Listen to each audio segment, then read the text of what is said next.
And that was the woman who gave me all the opportunities that I've had. And I'm so grateful for all the strong women out there, especially the strong grandmas and the strong moms.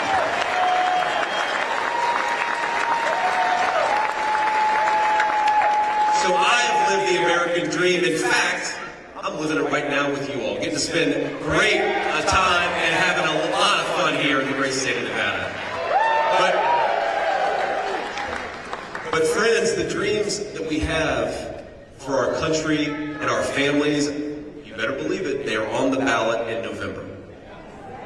And the way to preserve that American dream, the way to fight for that American dream, the way to build upon that American dream is to elect Donald J. Trump, the next president of the United States.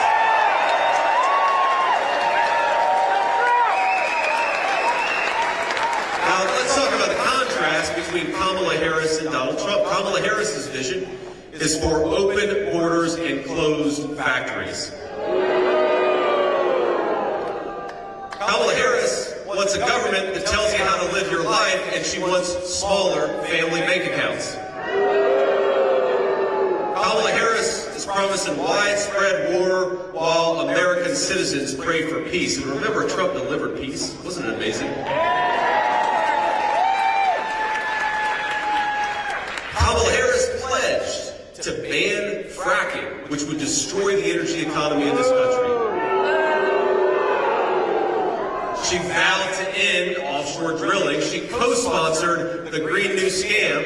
And when you fill up your car at the gas pump, maybe we should all just send Kamala Harris the bill. Is that? I don't think she'd pay it, but we're going to try. That's right. Make no mistake. The terrible affordability crisis, higher groceries, higher energy prices, higher housing prices, it is destroying the American dream, and it is Kamala Harris's fault.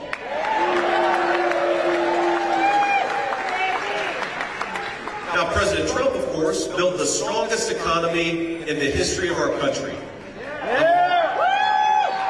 I'm 40 years old, almost. I'm sad about that, by the way. I turned 40, I think, on Friday.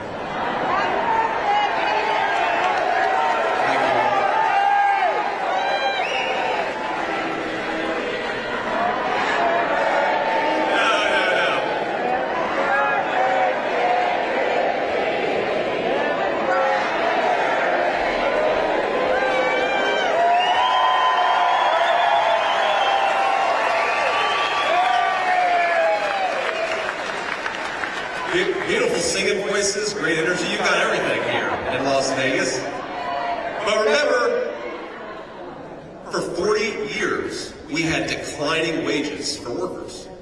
Then in the Trump administration, we had rising wages for workers.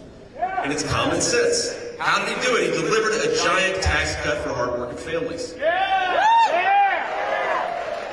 He rewarded companies that built jobs and factories in the United States of America and penalized the guys who were shipping jobs overseas.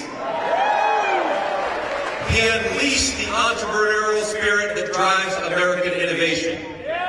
He inspired us all to believe once again in the promise of America, that if you work hard and play by the rules, no height is beyond your reach.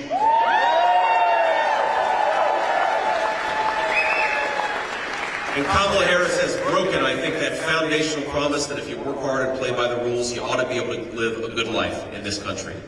Now, that's why so many Americans no longer believe that their children will be better off than they are. And I hate to say it, if we elect Kamala Harris, they're going to be right. So if you're out there and just trying to make ends meet, if you're scraping by instead of thriving, if your hope is dwindling just as fast as your bank account, help is on the way, and its name is Donald J. Trump.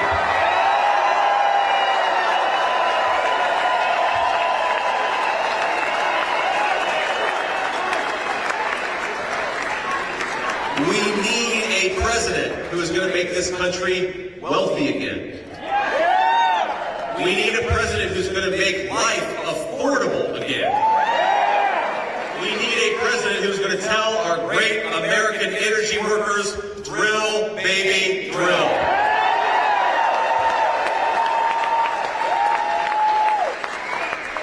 We do not need a president whose fantasy fantasize about closing immigration and customs enforcement would make the border crisis even worse.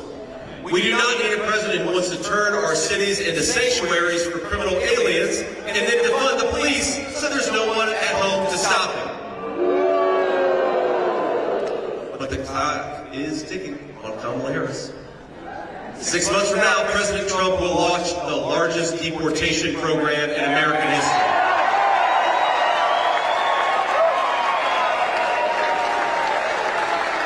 We're going to end catch and release. We're going to ban sanctuary cities, and then we're going to finish building that beautiful Trump border wall. Ain't that right?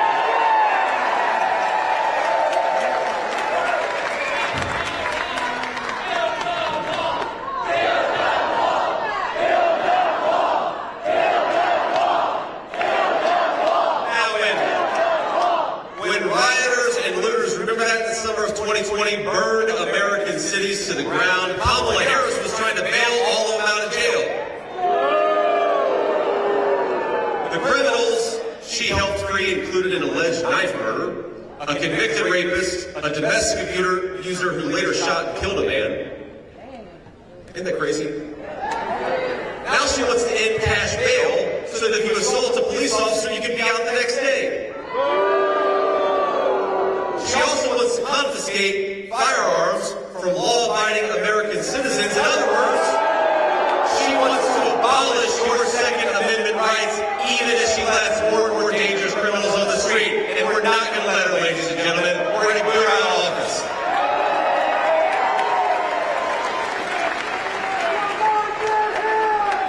I guarantee you, if Kamala Harris is president, law-abiding citizens are going to struggle. They're going to be sitting ducks. But we're not going to let it happen. Every man's home is his castle, and he should be able to defend it against anyone who threatens his family. It's a simple American principle, and we're going to fight for it. And we know the truth, by the way, that our police are heroes, and we're always going to have their back. A vote for Donald Trump is a vote to back the blue, and the communities who depend on their safety.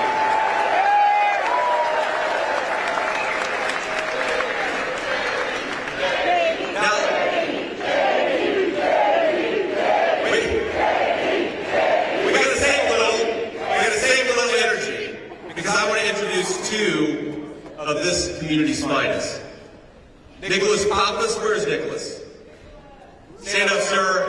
And Michael Goodwin of the Police Officers Association. Let's give them a round of applause for everything they do and all those who help us.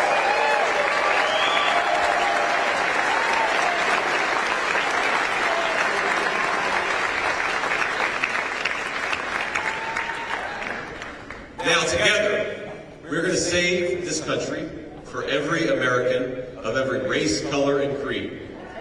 And it all starts with strength. Strong borders, strong families, a strong economy, and a strong president.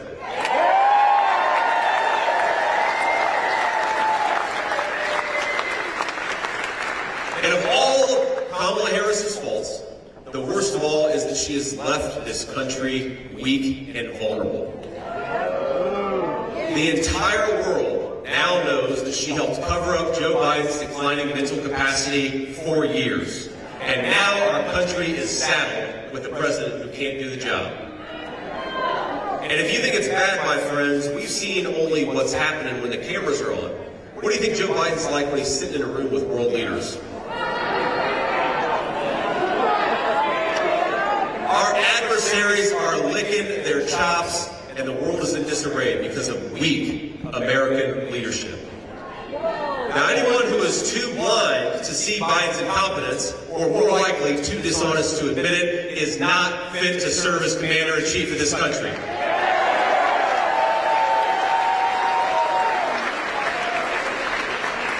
And the Democratic bosses, without Democratic voters casting a single vote, have installed Kamala as their new nominee, or at least they're trying to. We'll see if they maybe give her the move in a few weeks too. The media, which for years has said that Republicans are a threat to democracy, they're calling it a coronation. I've got a different word for it. I call it a coup.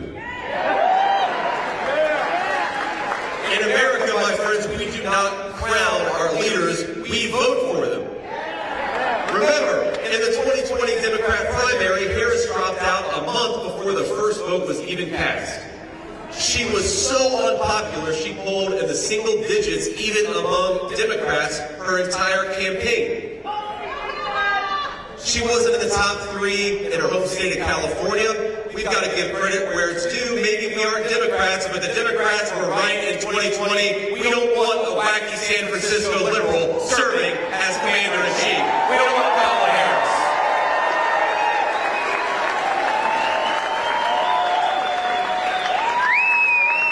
Her record of disaster is clear. 500,000 kids have been trafficked by the cartels thanks to her policies.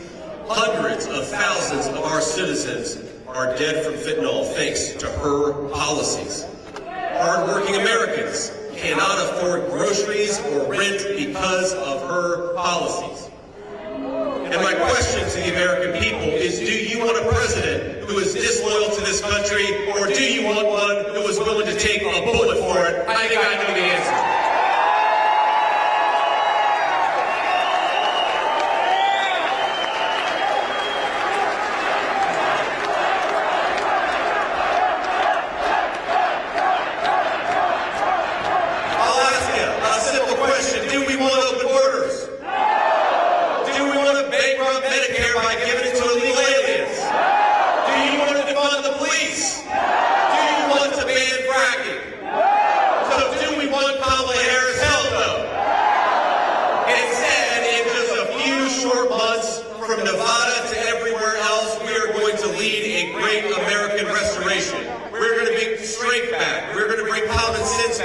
We're going to bring prosperity back to the American people, and it's starting in Nevada. God